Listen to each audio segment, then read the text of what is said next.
Hello, എല്ലാവർക്കും നമസ്കാരം. നമ്മളിന്ന് ഒരു ഇലയപ്പം ഉണ്ടാക്കാൻ പോവുകയാണ്.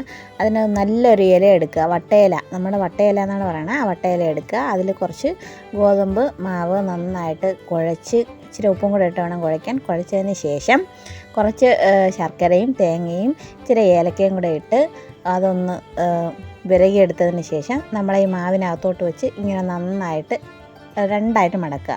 എന്നിട്ട് രണ്ട് സൈഡിലുള്ള ഇലയും മടക്കി അതിനെ ഒന്നും കൂടെ മടക്കി ഒരു ഇഡലിക്കൊട്ടും എടുത്ത് അതിനകത്ത് കുറച്ച് വെള്ളം ഒഴിച്ച് വയ്ക്കുക. എന്നിട്ടൊരു തട്ട് എടുത്ത് വയ്ക്കുക. ഏറ്റവും ലാസ്റ്റ് തട്ട് വയ്ക്കണേ. എന്നിട്ട് ഈ ഇലയപ്പം എല്ലാം കൂടി എടുത്ത് ആ ഇഡലി തട്ടത്തിലോട്ട് വയ്ക്കുക.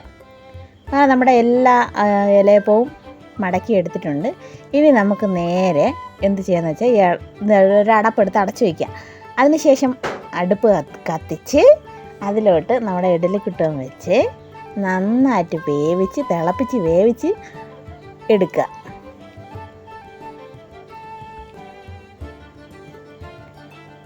നമ്മുടെ സ്വാദിഷ്ടമായ ഇലയപ്പം റെഡി ആയിട്ടുണ്ട്. അത് ഒരെണ്ണം ഇങ്ങോട്ട് എടുക്കുക. ഇല തുറന്ന് നോക്കുമ്പോൾ നിങ്ങളുടെ വായിൽ കപ്പലോടുന്ന രീതിയിൽ നല്ല തേനൊലിക്കുന്ന ഇലയപ്പം. സൂപ്പറായിട്ടില്ലേ? കഴിക്കാനും അതുപോലെയാണ്, നല്ല ടേസ്റ്റിയാണ്. എല്ലാവരും ട്രൈ ചെയ്ത് നോക്കുക. അപ്പോൾ ബായ്. സബ്സ്ക്രൈബ് ചെയ്യാൻ മറക്കല്ലേ.